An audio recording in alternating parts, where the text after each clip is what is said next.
Hello, everyone, and welcome. We'll call the meeting of the Madison City Commissioners to order for the meeting of February 4th, 2013. Jen, would you please call the roll? Commissioner Delzer? Here. Commissioner Erickson? Here. Commissioner Waldman? Here. Commissioner Abraham? Here. Mayor Hexum? Here.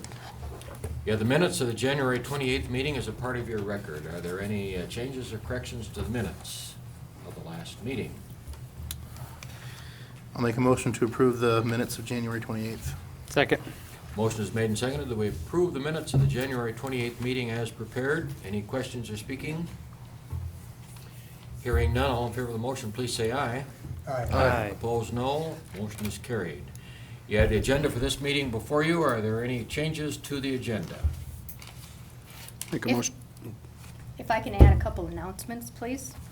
Refund Series 2006 bonds and also Roundup Program scholarships.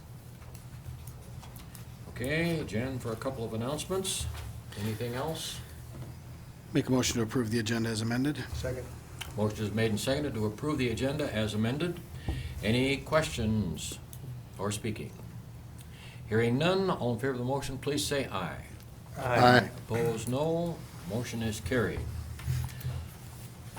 I think we can go pretty much in order as we have prepared the agenda. Under appearances, acknowledgements, and correspondence, we have 3 items. Number 1 is to acknowledge the annexation petition presented by the Madison Community Hospital. That document is before you, and we have hospital representatives here if they wish to add anything to the proposal. Actually, all we're doing tonight is to acknowledge the petition to annex. I guess that I would ask Attorney David Jenks for any comment on procedure or timetable or however we're, whatever. Those were the things that I had in my own mind. Sure. Well, tonight you are just acknowledging. That's what it says, to the submission acknowledge, of it. acknowledge the annexation petition. The city will have to pass a resolution of intent to annex, and it also needs to schedule a hearing on that resolution in the near future.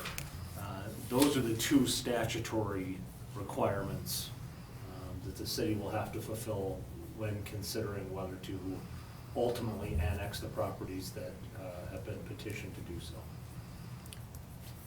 Would that hearing then, or would that resolution require a first reading and a second reading? No, no. The resolution of intent only requires 1 reading. Can the hearing be held at the same time that the resolution is acted on? We need to hold a public hearing to consider the extension of boundaries within 60 days of the adoption of the resolution of intent. Is there any notice requirement? We will have to provide notice of certified mail to adjoining landowners, and we really should do public notice as well. For the hearing? For the hearing, correct. So we'll have to go through some of those hearing steps. So it's one of those things where we don't have to have the hearing first and then pass the resolution. We can pass the resolution intending to do so and then hold the hearing. Okay. How soon would we have a resolution ready for consideration? Well, By the commissioners. typically there are some procedural things that Public Works, City Engineering, and the city attorney need to work out with the petitioning parties, dealing mainly with the advancement of infrastructure. So to give an exact timeline is difficult to say when we could. I mean, I suppose it could be as soon as a couple of weeks. I suppose it could be as long as a month. That's a rough estimate, 2 to 4 weeks. And if Chad has any qualms about that timeline, you can certainly speak up. I don't, just so I understand, you said there's a resolution of intent first, that's not the actual resolution of annexation, is that correct? Maybe I just I'm sorry, I just. Well, no, it's a fair question. We We will do the resolution intending to annex first, then we will hold a hearing. Ultimately, there will also be an annexation resolution after the hearing. But we need to intend to do so in order to have the hearing, and then annex. And then act on that. Right, so you could say it's a three-step process. And then if there's any changes after the hearing, That's fine, as long as they're incorporated But- Into into it. the ultimate annexation resolution. got it. But ultimately, our intent to annex resolution would be published, and that would be everyone's notice. That's everybody, that's exactly right. It's the public's notice that we're going to hold a hearing on our intent to annex. The resolution of intent to annex really focuses strictly on the boundaries or that area in which we're annexing. The hearing may discuss in more detail the issues surrounding that annexation. And ultimately, the annexation resolution will incorporate what I would call the details of annexation, which will deal with a lot of infrastructure type issues. All terms and whatnot. More other terms, correct. David, on the notice, is there a 14-day notice, a 2-week notice? Does it say, or is it just reasonable notice? You know, like we do for our liquor licenses or whatnot? Right. Or maybe it just says notice. Off the top of my head, I can't recall it, Dick. Well, we can I would worry imagine about it's that 10 after days we to get the 2 weeks. intent, yeah. Right. We can get that done after we get Yeah. the resolution. Yeah, and I will look into that. I may even hear, while we're dealing with other things at the meeting. But really, before the hearing, first, we need to have the resolution of intent to annex. Okay. And within that resolution, we can set a hearing date. Okay, that's fine. Thank you. So then the drafting of the resolution of intent will be prepared by you? It'll be prepared by me. That's right. And I can have that done quickly. I would, we would not have it on the agenda for next week, but it certainly could be for the following. Good. Okay, thank you. Those are the questions that I had.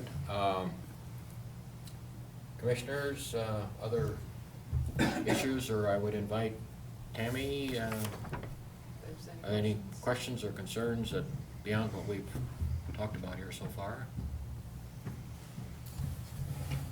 I don't have any unless, You understand the timetable that we're looking at? I do. Okay. David, if I could ask a question? Sure. Mhm. Is that resolution of intent the same as the petition agreement that we had talked about? Or It is not. It is not? No, the resolution of intent is a very general resolution, letting the public know that we are intending to or looking at that annexation, but it is a very general resolution. And the requirement is, we have to publish notice 10 days before the hearing. I just found That's it, fine. 10 days before the hearing. But it's a very, the first resolution, Tammy, is very general. The last resolution, if we annex, is much more detailed and would look and feel and incorporate many of the terms that would be in a pre-annexation agreement. Yeah, the annexation agreement would be separate from any of this, but it really just brings everybody together so there's no confusion. Understand. That's Thank right. you. Very good. I make a motion to acknowledge the annexation petition from the Madison Community Hospital. Second. Motion is made and seconded that we acknowledge the annexation petition presented by the Madison Community Hospital. Any further questions or speaking? Hearing none. All in favor of the motion, please say aye. Aye. Aye. Opposed, no. Motion is carried.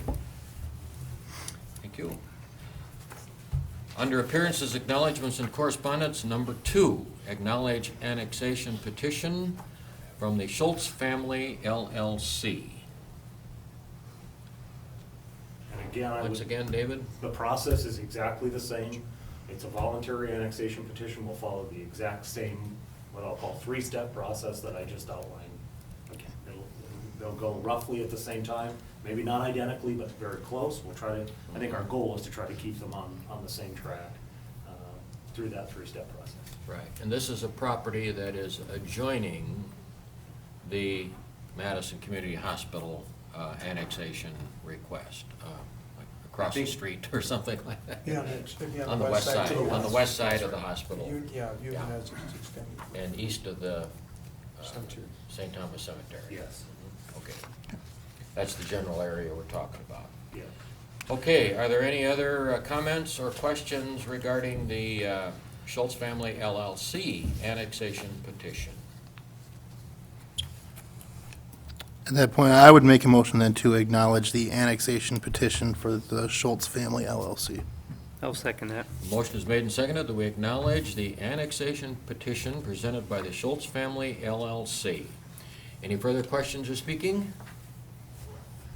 Hearing none, all in favor of the motion, please say aye. Aye. Opposed, no. Motion is carried.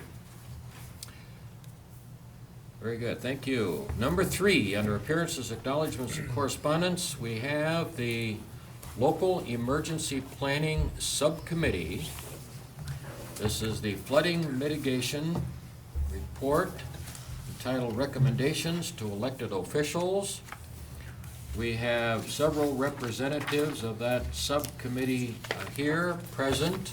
I would invite Don Thompson possibly to come forward, maybe use the microphone. Is that microphone on, Jen? It is. Okay. That way we'll be able to pick up the commentary here. We have all received a draft copy of this. The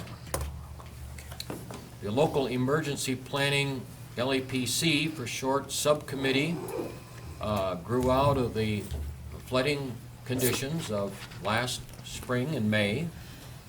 This was a special subcommittee that was appointed, including elected officials from city and county and other agencies involved with emergency planning in the city. It included City Commissioner Mike Waldner and City Engineer Chad Comas and our Public Works Director Fred Snodderly from the city, as well as representatives from the county, and also our Fire Chief Randy Minert was involved.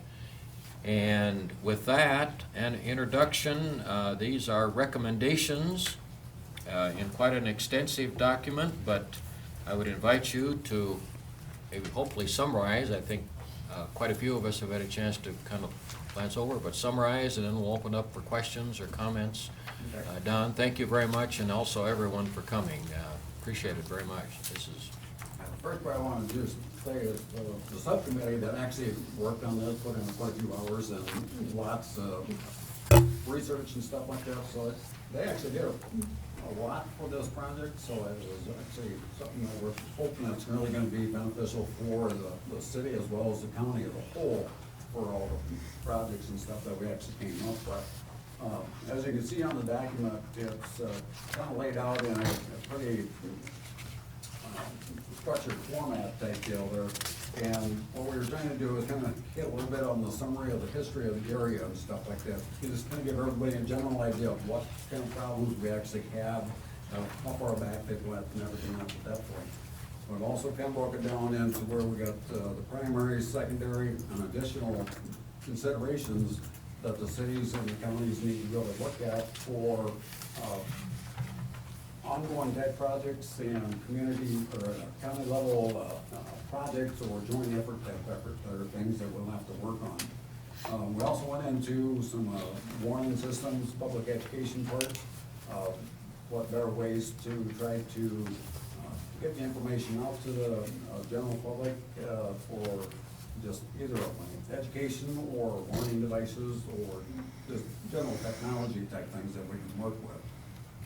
We also went into some funding opportunities. A couple of them we actually started on and submitted some of the initial paperwork for the city and county here back in November.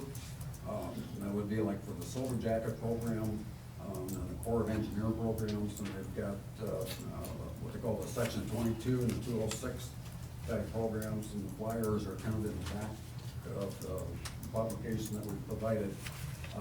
They are actually starting this week to draft up the initial intent plan.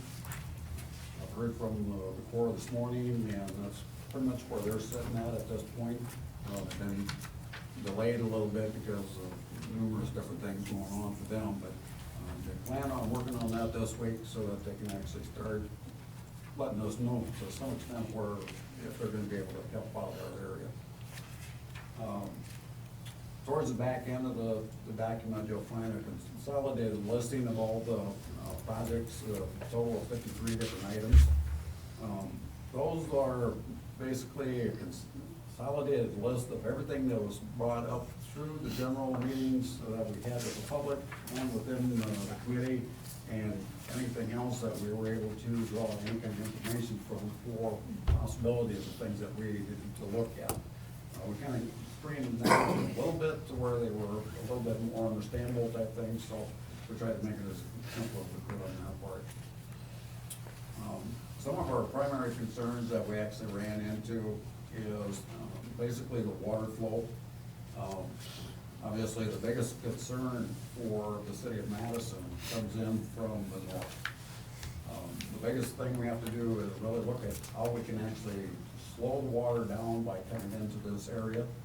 But at the same time, we also have to look at how it's going to impact people upstream as well as downstream when it comes to these kind of things too. So that's really kind of a big impact on what happens on any of the projects that are actually worked on.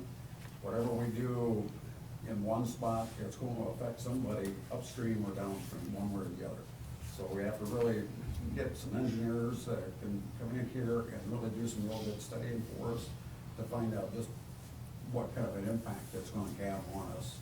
And then which of these ideas that we've actually come up with would actually be some good ones. Some of the other efforts we came up with were alternative plans, is like instead of a retention dam up to the north, maybe it's a simple case where we can create a three-tier process where we actually do some grade raises to the county or township and roads to the north of us. That would help slow the water down, but it would have to be a joint effort between the city, county, and the townships to be able to do something like that. But then again, that's where we have to have the engineers come in and find out, is it gonna be enough to really make an impact down for downstream areas? Other things we came up with is the bank stabilizations, not necessarily just for within the city limits here, but we have to look at along lakes and all the other major waterways there too, where we need to either figure out somehow to maintain them at Bull Ditch over by the Wentworth area and stuff like that. Battle Creek is another one that's kind of rerouting itself to a new extent, so we have to kind of look at that one as well. The other parts would be direct impact on numerous lakes that we have. So there's gonna be, every time we see anything in the northwest, like in the May 5th flooding last year, most of the flooding was to the northwest of Madison. It filled up Lake Herman first, and then cascaded downstream over a period of days and stuff, and actually went for like about 2-3 week period before it actually started dropping. So it's somehow or another we have to really take a look at that. I don't know the impacts are gonna go on that side too. So other than that, we're looking at possibly one more future meeting with the committee to wrap up everything that we've got going on and decide if we really need to further the use of that committee or what we're looking at. So other than that, I'm open for questions. Well, I know that Commissioner Waldner and Chad Comas and Fred Snodderly have been involved in this committee. From its organization, I guess I would ask any of them if they have any further comments to make at this time. I'll throw out just a couple of comments. One is that with this committee, it was very nice because we did have the county on there. We had different associations. We had good representation, and obviously it'd be easy to say, well, you know, our whole focus is the city, and we just want to run the water right through our city, and so we don't have to worry about it. Well, you just can't do that in a situation like this. I mean, and as Don pointed out, anything that you do when you're looking at flood mitigation is going to affect upstream and downstream, and sometimes both. And that's not an easy task when that's happening. And so, one other thing is that, you know, there's a number of these things. Obviously, funding is a huge part of this as well.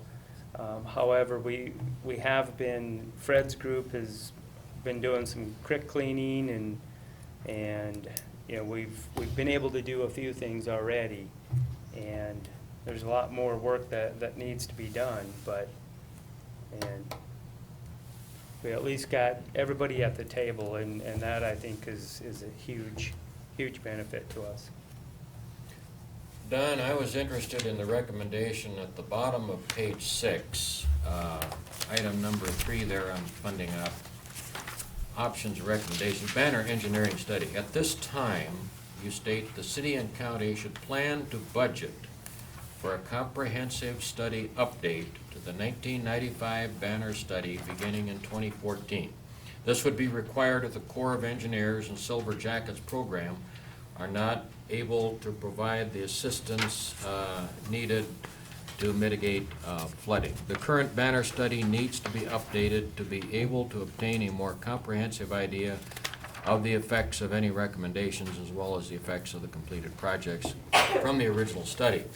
I totally concur with that, because that was the best available information we had following the 1993 flood, okay, which this was done in 1995. That was a major study. It was done by Banner. I've reviewed that, and I think we concurred that way back in following the May flood, that was one of the first things, if we were going to get any traction to different elements here, that we needed to get that study updated. And that study was done under the sponsorship of the City of Madison and Lake County. I believe they shared 50-50 in the cost of that study. I was interested in that recommendation because, well, here it is now, February. July will be here soon, and then we're into budget considerations and those types of things to get that updated. And we know, I guess the question I have, let's get to that. Have any discussions been had with Banner as to what it would cost to get that study upgraded and updated? Because that's the information that you have to start with. I'm gonna kind of direct that towards Chad on there, so there's been a little bit of discussion there, so. Yeah, you know, we had a Banner prepared I wouldn't call it a proposal, but it's sort of a scoping letter. I realize that. I remember that, and that's what I wanted you to Right. comment on. That was at the very early stages of this, if not before the formation, if you will, of this group. And so I think it's appropriate probably to look back at that letter, the general scope that was discussed in there, and mesh that, so to speak, with some of these items listed in this report, and also take feedback. I think it's appropriate to take feedback from perhaps the city commission and the county commission as well, as to if that letter, the scope of that letter changes or not, and then proceed with making any revisions to that scope, because there are some things in here that weren't necessarily talked about in the Banner scoping letter, scoping and cost letter, for lack of a better term. And that's because they didn't have the benefit of getting the feedback from this group, of course. One item perhaps that that they didn't probably address was some of the bank stabilization components mentioned, that Don mentioned, or even any investigation into this, what's been outlined in our city comprehensive plan of 2008, the greenway concept, and so there's all sorts of options, and there's costs and benefits for each, and perhaps that incorporates into there somehow. The other thing I believe is appropriate that we just don't know the answer on is what can and what can the Corps do and what they cannot do, and I think it's safe to say we don't want to repeat the work that the Corps is doing with Banner, of course, you know, if they can supplement, you know, the Corps is limited by their programs and their, and what, whatever section of the law that each program is in, and so, if whatever limitations, maybe there's some gaps to be filled by, you know, the Banner study and such like that, so I guess that's some of what I would submit related to your question about, you know, the Banner. Do you Banner think study. that, I think it's stated somewhere else in here, that an update of that study would almost be a requirement if you were going to access any outside funding sources, state, federal, et cetera, they would come back and say, well, before we give you assistance or whatever is available, we want some pretty solid documentation of how we're gonna approach this Correct, and that's issue gonna with be the one of the problem. bigger factors on the whole part, Yeah. the study's gonna have to be provided one way or the other before the work is done, so. Do you think it would be appropriate for LEPC subcommittee to ask Banner for a firm proposal of, or again, refining There's those some options? possibility on that, I think the biggest part. of what Or we do would is you wait- want direction from the city commission and the county commission to authorize you to move in that direction? I don't wanna, I'm just raising questions here of, you know, who's gonna help take the next step here? Because if we're both the city and county are interested in this, I think we should keep moving forward. Right. And I think a lot of it might hinge off of what the Corps is actually gonna be able to do for us on this, the Corps of Engineers, so it's.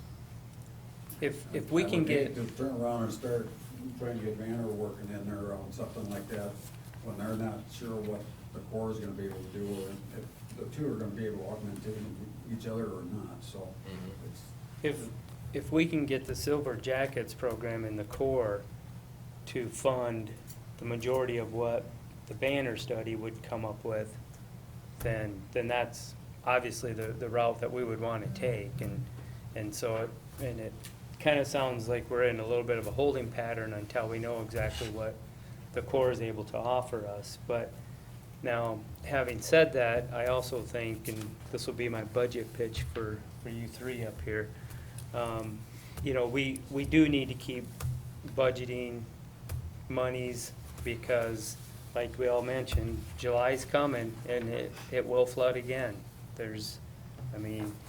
We got the history, and so we need to continue to budget for that so that we can continue to mitigate it. And you're mitigating it, you're not gonna stop it. Do we have an idea how long it's gonna be before we hear back from the Corps? hopefully they'll be able to do their draft, scoping work yet this week, and if that happens, we might be able to hear back by next week. Okay. Provided that they get together. They've been delayed a couple of different times already that I'm aware of, so. Okay. I guess my next question would be, can we lay out the scope of what we want studied simultaneously to everything else that's happening, and then be able to piece together the parts we want to see that maybe aren't in? I think that's something that we can Yeah. maybe keep moving with, saying, what do we want to see this study to tell us at the end? And I think we've got a pretty good list here, we just maybe need to choose if we want all of this, or how much of it in there. Well, one thing I did do this morning was after talking to the Corps and stuff, I did provide them with a copy of this so that they actually have a better idea of what we're actually looking at, right down to the printing type stuff and stuff, so that they can actually go from there on figuring out their scope, so. It sounds promising at this point, but never know. We've had in our mind, I think it's safe to say, our goal to apply for the next round of the Silver Jackets program, which I believe applications are in June or July. And so, there's gonna probably, like was mentioned, I think some things that they'll look at in here and say, that just doesn't fit under our program, and like those would probably be augmented. But I think we wanna try to utilize that Silver Jacket program as much as possible. It seemed as if that was gonna be a, it's relatively new, and I think they're looking for in some aspects, a pilot project to work through, and what seems to be a very promising part of that is that brings all these environmental partners to the table from these government agencies at the same time, you know, because, you know, as you may know, that's half the battle or more sometimes is just getting those. And so in my mind, I think that's a great opportunity, and so that's good to hear that you talked to them today, Don. Well, I personally would like to see at least the primary recommendations, if we can get those in the scope. You know, obviously the flooding, but also any changes to our flood plain. You know, that, as much as anything, I hear back from the citizens that they don't enjoy the recent update to the flood maps that we have. So if there's something we can do with, you know, I can understand there's probably some definite downside stuff. Great, you know, there's always somebody who's gonna be affected if we raise the road, but it'd sure be interesting to see if we do a bunch of small steps or smaller steps. Well, they're not cheap, rather than buying, you know, I think it's realistic to say that the full-blown retention dam that we tried last time, unless somebody finds a big pot of money somewhere, probably isn't gonna be something that's gonna be able to be funded. So if we can find smaller things that may be able to do at least close to the same impact, that would be wonderful. I like the recommendations on page 5, the bottom there, on warning systems and public education. I'm always looking for low-cost, no-cost ways of getting the word out to people. I think you've outlined many of the things there that we talked about following the May flood there. Using the resources of our local media, radio and newspaper, public education, public information.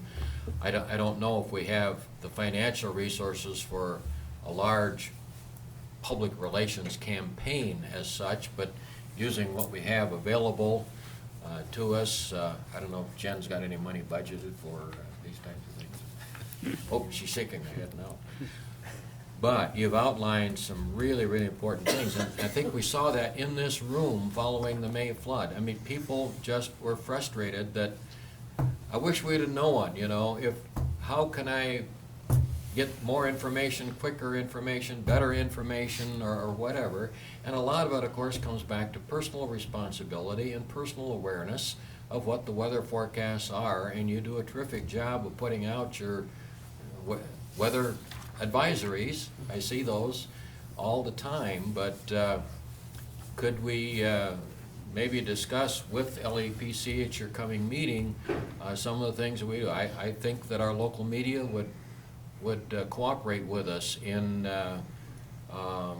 maybe public service announcements or some public information stuff as we get towards that especially the spring period, April-May period, to kind of get in advance of the season. You know, don't put your valuable papers in the basement. If you've got irreplaceable picture scrapbooks, don't put them in the downstairs storeroom, you know. And, you know, the common sense types of things, if it just to alert people. It's very hard to have people sitting at that table, tears running down their face, about, I lost all my family albums and my pictures. They had them in a cardboard box in the basement that got filled with water. And you just, you know, your heart breaks for those types of things, but we just need to keep making those points year after year. Important And that's where papers. you tie a lot of that right in with the National Weather Service's nationwide program, where it's the last week of April is the severe weather awareness week. And they cover a wide variety of different things on there, so. Well, I know that you're on top of that, and I was especially interested in those types of things that can be done now relatively soon in preparation for 2013 activities. Hopefully, we'll get through 2013 without any major events, but we need to carry forward that public education aspect, and I'm sure with our city newsletter and any other resources that we might have here, I think so too. That emergency notification, that's another thing. I think people are so used to, or been taught, that they get to find out information right away.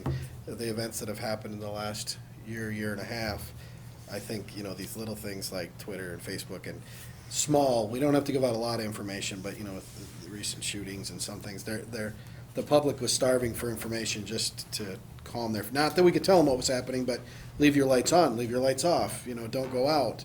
or, you know, what type of storm's coming, or those type of things, I think are, you know, we've got the resources and we've definitely got the people in place that can utilize them, so I think that's a good time for us to start exploring that and seeing how we can use that in all departments. I think it's been used, I mean, Nixle's been around for a little bit, and it is valuable, that information that goes out for the people who choose to be a part of it, so. May I say one thing? That is in our recommendation. Yep, I was reading right there, that's what brought it on, too, I think this is a good step forward to Because we get all even those. talked about having, the little weather radios at some point, trying to get the public to buy them and maybe do a thing where they got them half price or something. I mean, we spent a lot of time in this committee. It looks like it, I guess that's the other thing I'd like to say, I was very impressed with this document. You know, it's not always when you get a large document that it has a lot of really good information, at least stuff that I can absorb very quickly. It didn't take me very long to read this, and point after point after point was, it was impressive. I really appreciate this. And I do wanna That was go- our intent. One comment you made, Scott, about, you know, a lot of people were upset because they're in the floodway now or they're not.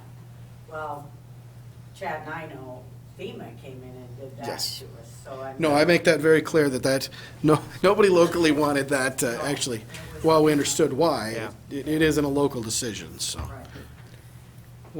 One last point on the public awareness as well is that even prior to the last flood, a lot of this information is on the website already. And Don has put, and it's on the city site, it's on the Lake Emergency Management site, Lake County site.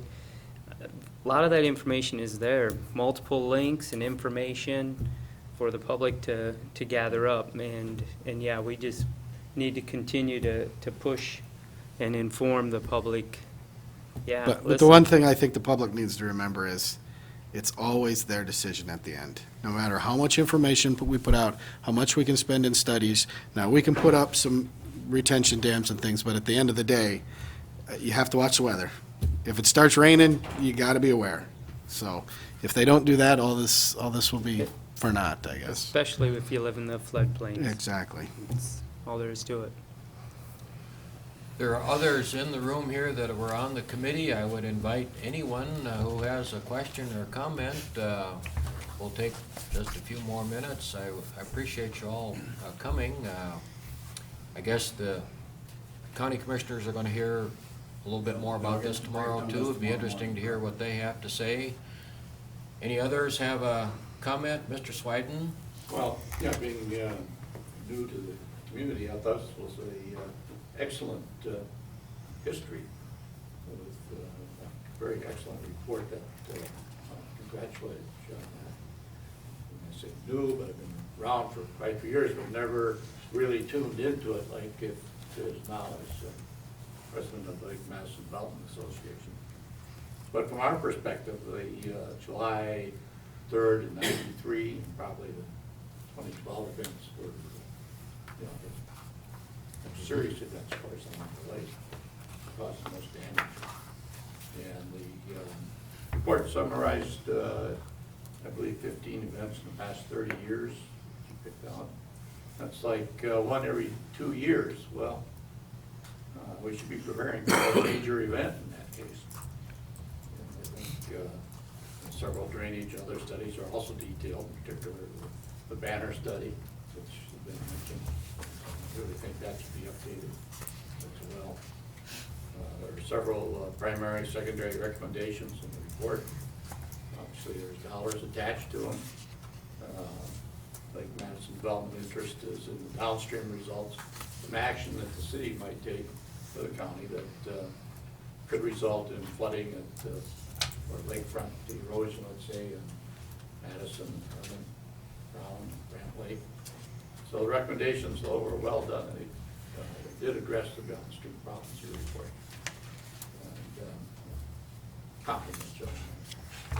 So we look forward to review the report, the actions you might take to enhance the Madison and the Lakes area. And the Lake Madison Development Association is here and wants to work with you on the flooding problems. Thank you, it was a good report. We also have the Lake County Water Quality Committee that is made up of a large group of people throughout the county.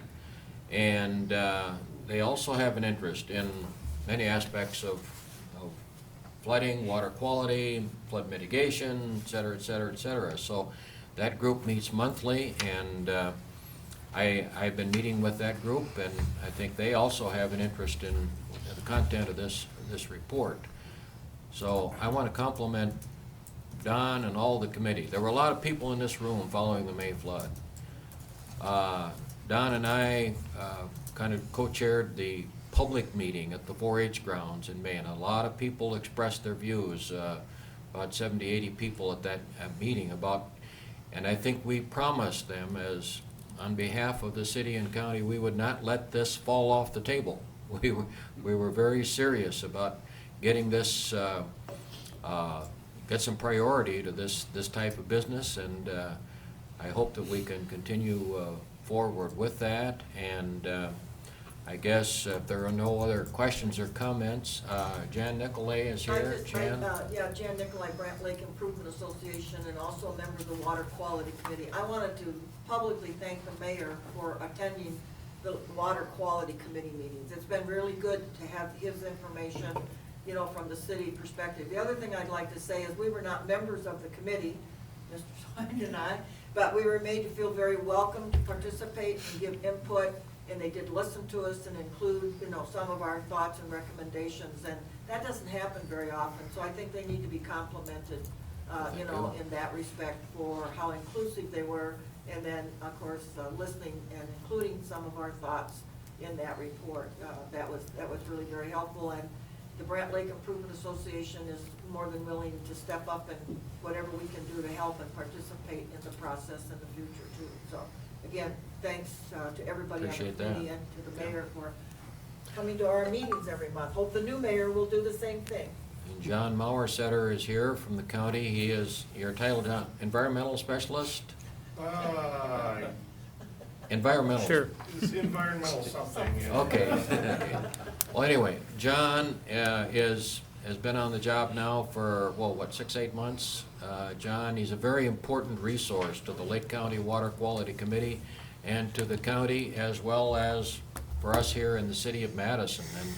And we look forward to continue working with him because he's got his finger on the pulse of these things as they come and go throughout the county, and concerns of people, and those are the types of things we have. So thank you for coming, and we look forward to your further recommendations and considerations. I just wanted to add one other thing. On the front cover of the document, we make sure that we have everybody by title and name who actually participated in the committee itself. That way, down the road, somebody else can turn around and say, yep, these people were actually involved with that program. So, And Don is the County Emergency Management Director. I guess that title, that's the correct title. We appreciate your leadership because you're the one we look to for these types of developments and programs. So thanks a lot. Keep up the good work. Thank you. I guess, could we have maybe a motion to acknowledge the report to the Local Emergency Planning Subcommittee on flooding mitigation? Second. Motion is made and second that we acknowledge the Local Emergency Planning Subcommittee on flooding mitigation recommendations. Any further speaking? Hearing none, all in favor of the motion, please say aye. Aye. Opposed, no. Motion is carried. We have no items listed under old business. Under new business, 3 items. Number 1, abatement for refund of property taxes submitted by E. Lucille Slack. That is a standard form. Jenna, we dealt with these before. I've never seen one. Okay. I don't know if I've seen one or not. We have had abatements. this has to be approved by the city and county both. Correct. It has to do with the real estate taxes. The applicant states, applicant having otherwise qualified for the assessment freeze for the elderly and disabled but missed the deadline as prescribed in Chapter 10-6A-4. The abatement amount is $725.64. Correct. Okay, so pending our approval, then it will go also to the county for their approval because they have the final say on property tax refunds. But she is a resident of the city of Madison. The address is 528 Southeast First Street. And that would be, I'm assuming, Jen, that's the total abatement, which would be apportioned among the county, the city, and the school district. Correct. On about the third page Yep. there's a Yes. tape calculation, okay? And as explained to me, this is all fine. She simply missed the deadline, now has to jump through the hoops to get this approved. Okay, any further questions? I make a motion to approve the abatement for refund of property taxes for E. Lucille Slack. Second. Okay, the motion is made and seconded that we approve the application or abatement for refund of property taxes submitted by E. Lucille Slack. Any further questions or speaking? Hearing none, all in favor of the motion, please say aye. Aye. Opposed, no. Motion is carried. New business number 2, the bills for approval and the bills for ratification. I have one change, please, on the schedule of bills for approval. There is a $15,900 payment listed to the South Dakota Housing Authority. We don't owe them that. We can pull that from the schedule, please. Okay. Make a motion to approve the amended list of bills and bills for ratification. Second. Motion is made and seconded that we approve the amended list of bills for approval and bills for ratification. Any questions or speaking? Hearing none, all in favor of the motion, please say aye. Aye. Aye. Opposed, no. Motion is carried. New business number 3, personnel. What are your recommendations? I'll move the approval of personnel. Second. Motion is made and seconded that we approve the personnel recommendations as submitted. Any questions or speaking? Hearing none, all in favor of the motion, please say aye. Aye. Opposed, no. Motion is carried. Under announcements and other business, there's the mayor's report for January. And if you don't have any questions on that, we're prepared to have a couple of announcements from Jen. All right, as per resolution number 2827, which you all passed back in December 3rd of 2012, that authorized the refund of the Series 2006 bonds, which were the payments that we make to the Lewis and Clark bond. Did refinance those, so we will close on those officially. Made the phone call on Friday. We will close on these on February 15th. Bottom line savings of $50,607. Payable in the next 8 years, so they will be paid off at the end of 2021. Savings of about 5%. Okay. Okay. Thank you. Also, the Roundup Program scholarships. Once a year about this time, we cut a check, and it was part of your schedules this evening, to DSU Enrollment Services. And this year, we were able to provide $3,600. That enabled 9 Madison High School graduates a scholarship of $400 each. All 9 graduates are attending DSU, and this will help pay for their spring semester, the current semester. Can you remind the viewers at home how they can participate in that program? Sign up. You can sign up online. You can contact our utility office, and we will simply put you on the Roundup schedule. And Simply will round your utility bill up to the nearest dollar. Won't cost you much all year long, and it accumulates, and we pay it out as we are able.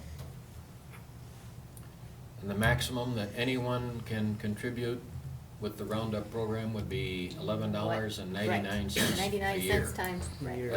That's the largest amount. Right. You know, I think it's a great program, and I wish we had twice as many people participating as we do, but, nine $400 scholarships is okay too. Yeah. That's huge. It's great. Okay, if there's no other business, questions, are you prepared to adjourn? So move. Second. Motion is made and seconded to adjourn the meeting. All in favor say aye. Aye. Opposed, no. Motion is carried. Well, we'll say 6:22, Jen. Thank you all.